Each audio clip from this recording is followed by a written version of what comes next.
Welcome post-lunch transforming talent acquisition with AI. See, talent acquisition used to be very difficult.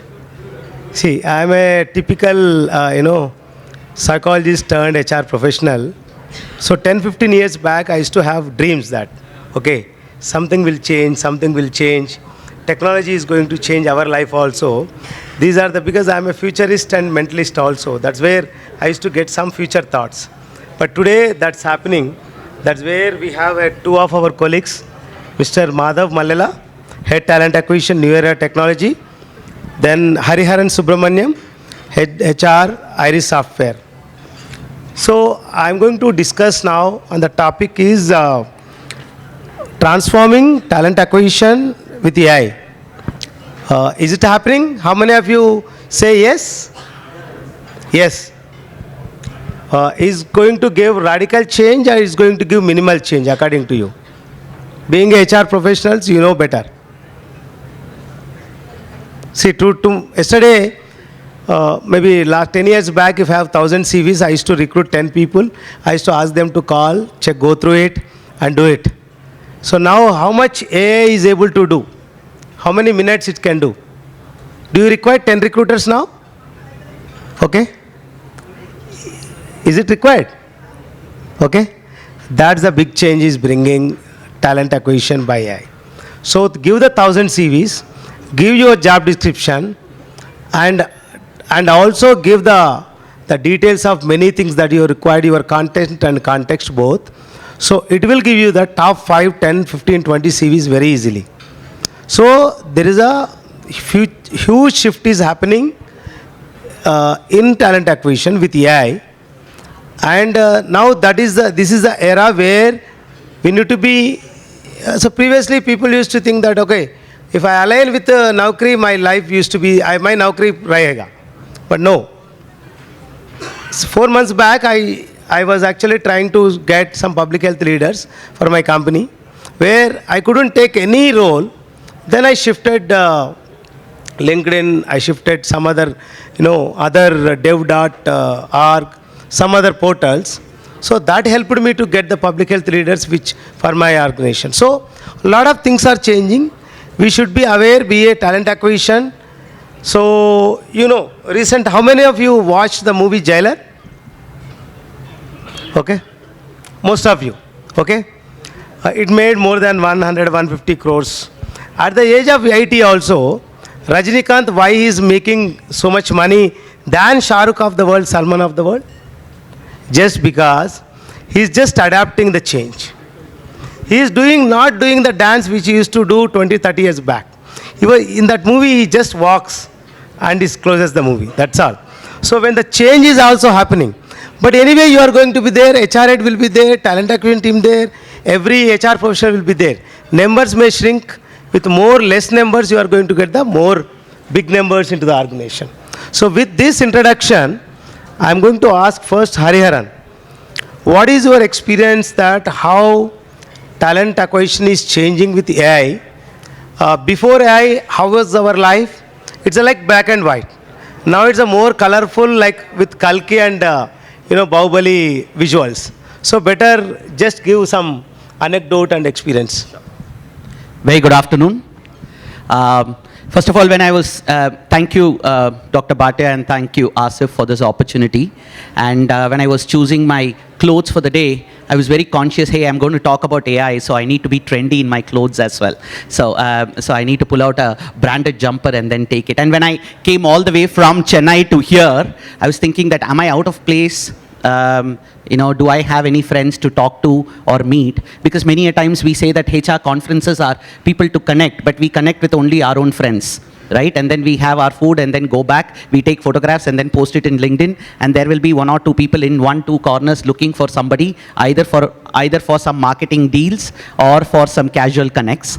But thank you, sir, for starting that with Jailer and Rajinikanth. So now I feel home, coming from the land of Rajinikanth. Coming back to the subject on AI, AI is like your, mobile phones for kids or Instagram for youngsters, okay? Whether you like it or not, you can't avoid it. it will be part of your life. And it's a big, big buzzword. Whenever you attend some conference, probably one topic will be on AI, so you will look forward for something to come out of it. But this entire day is going to be on AI, so you would have probably got bored hearing this again and again. But our perspective is more going to be from talent acquisition, because talent acquisition as a market is changing a lot. And where we do AI, where we stop, where we, say that, okay, this is your end, Mr. AI, stop here, and then from here, my recruiters will take care. Are these going to be replacing recruitment process completely? Are we going to automate completely? That's how we started. We started with few products. We have taken help on few things, but predominant thing is on deciding where the funnel stops. The funnel or the flow of recruitment, the flow of resumes that is coming, right? Or the selection process. Sir was talking about 1,000. So my first employer was TCS, and I wish AI was there at that point of time. The first off-campus recruitment that I did for TCS Tamil Nadu, we had 22,000 candidates flowing in 2 days. And we met all 22,000 people, gave paper pencil tests to all of them. And now when we look at it, probably companies like HackerEarth, I think I saw one of the panel also from here, the kind of products they use, make it very simple and bring them only the right suitable candidates to our table and make the discussions more meaningful. So that's how I would start, sir. Yeah, Mr. Madhav, what is your experience in talent acquisition? How it's Thanks, changing? Ram. Thanks for the opportunity. I come from an IT company where we deal with services like Microsoft, SAP, Oracle. Of course, yeah, we have been using AI in various areas, starting from sourcing and screening the profiles. Nowadays, we see, especially many people, those who are from IT companies, they can understand, they take requirements from hiring managers, or sales heads or account managers, and today morning they give the requirement and they want the profile by end of the day. Tonight, their US time, in the early hours, they need the profile to submit to the client. Right, those were the times, where they, and you might all have experienced, where there is no proper JD. They specify, 1 or 2 skills with certain experience levels and all, So nowadays, after this AI, when we started using this AI, the major advantage is where we can draft our own JDs, based on that. If you might have seen LinkedIn Talent actually, where if you give the position name or the title, where it generates, it asks you actually, can I write the JD for you? Or you want to write it on your own. So that helps. That is the major advantage that you have. That's what we can say, automated initial communication to the candidate. It can be the job posts or an email to the candidate. So it helps in all the ways actually. And of course, as sir said, we have a major advantage with regards to screening, sourcing and screening the profiles, where cost saving is the major advantage, what we can say. And apart from that, we all know the interviews and assessments actually. We have different tools in the market, Codility, HackerRank, there are different tools. The major, suffering that we had was, we used to onboard the resource, and then after a month or 2, the hiring manager used to come back saying, he's not technically good. So obviously it's a wrong hire by the technical team actually, right? So with this AI, with these new tools that we have in the market, we can make it, very strict actually. In the screening process, the interview process, it can be video interviews or technical assessments, it helps a lot actually. And of course, the other one is the candidate experience, where we know the major thing in the candidate experience is the feedback to the candidate. It takes a lot of time, many cases, we don't go back to the candidate also, So where we have a proper tool, where after our filtration happens, after the candidate gets selected, or the candidate gets shortlisted immediately, the tool sends back the feedback to the candidate actually, right? And then we can reduce the bias thing. So these are all the advantages that we have actually. Thank you, Madhav. Hariharan, here one of the key thing for the entire talent acquisition is assessments. Yeah. See, most of the HR and technical people also fail to assess because behavior is your technical competencies, behavioral and business competencies. If you want to assess, you should have a panel. You should have spend a lot of time, and a lot of things are changing now. That errors that my friend was telling, how we can reduce those errors with AI tools, AI assessment tools, how we can increase the validity and reliability of the selection. Thank you, sir. When it comes to assessments, I come from an organization which is actually a combination of 4 different industries. We are a product company, we are an IT services company, we are a KPO and a BPO, right? So from an assessment perspective, even the competencies that we assess will be different for different industry. When it comes to IT, it could be a typical coding experience, or if I'm looking at a full stack developer, okay, what is his, is he a Java based or a .NET based? And sometimes, people who are coming from,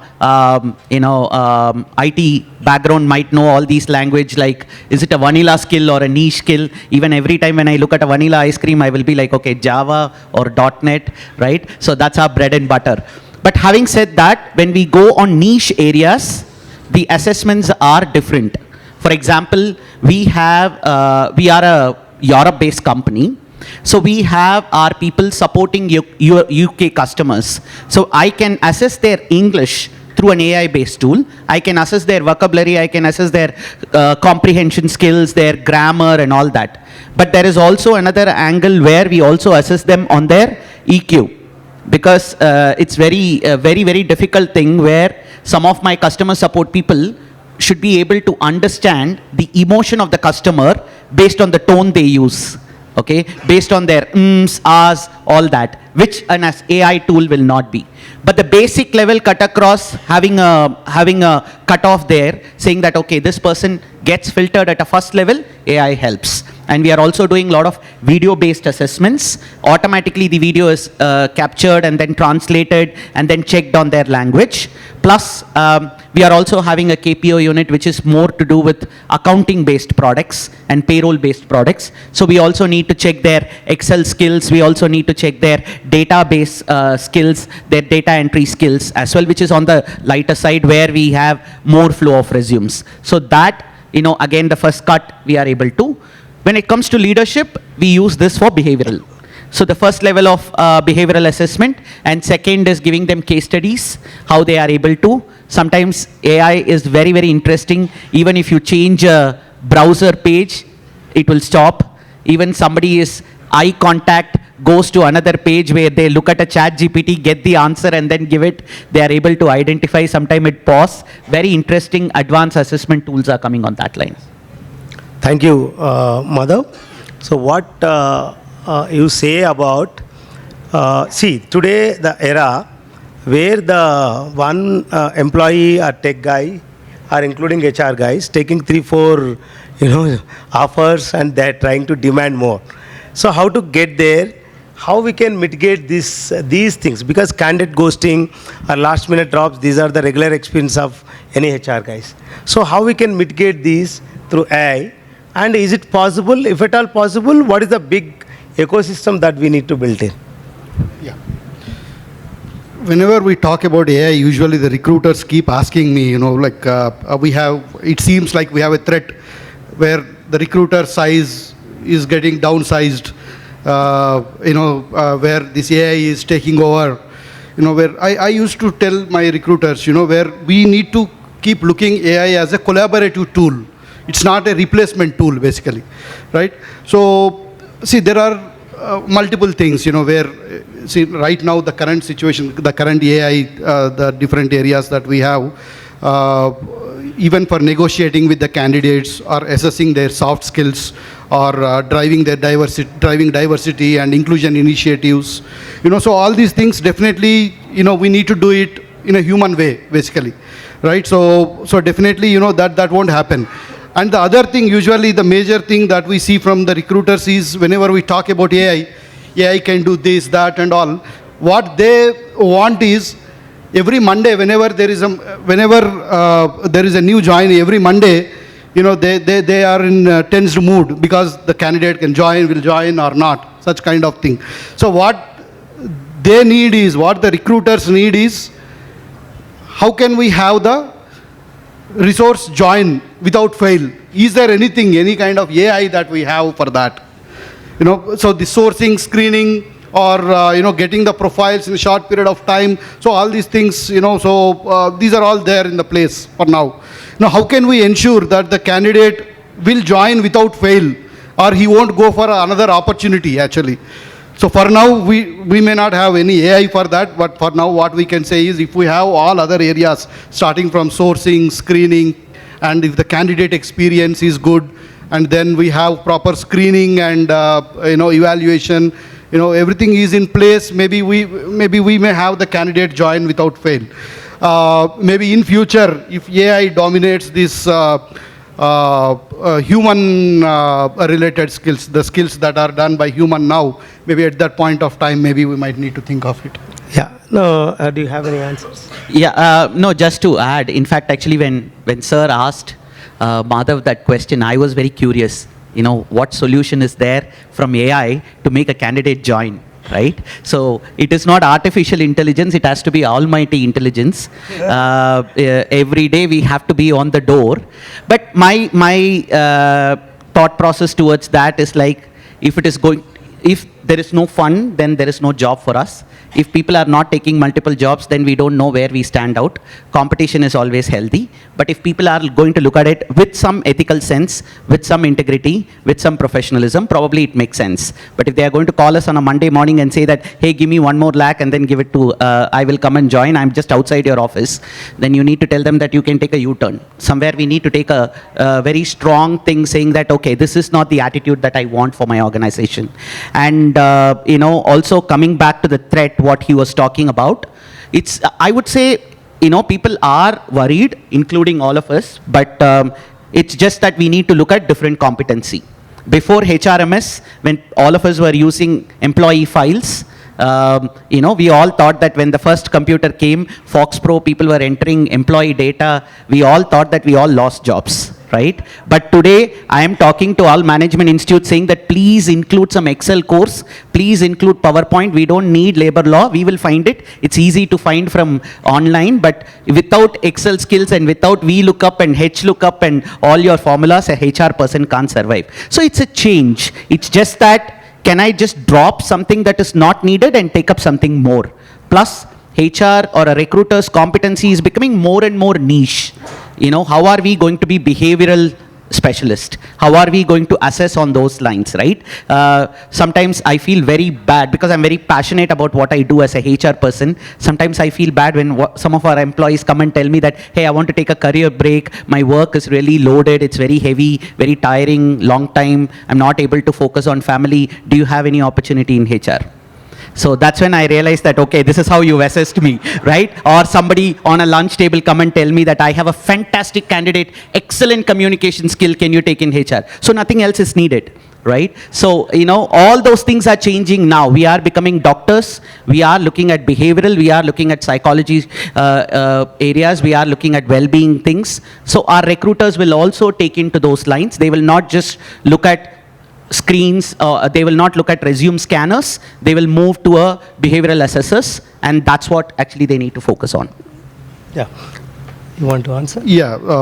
So now going forward, it's going to be like, it's no more like hiring coordinators kind of thing. So it's going to be a talent advocate actually. So in the previous panel discussion also where I've heard that, so upskilling and reskilling is very important at this moment actually, where we have a lot of time now. Our time with regards to sourcing and screening has got reduced drastically. And we used to follow up with the candidates, scheduling interviews, all that time has got reduced. Now we need to look after upskilling and reskilling, with regards to data analysis, relationship building, whatever the AI skills that are needed for a recruiter. So we need to cope up with the change. Yeah. Thank you, Madhav. And I want to ask a couple of questions. See, we use DEI as one of the biggest, strength today in the organization. Maybe in the last 10 years, the DI is increased in the organizations. But we are encouraging women to come to mainstream, and also Government of India also launched recently 33% reservation, which is very good. But how many of we are worried about PWD community, most disadvantaged communities, where especially visual impaired? How many of we are doing that? We should think. And most of the times, visually impaired, they will not have accessibility to the site, with job websites where we have. What kind of jobs we can actually offer to them?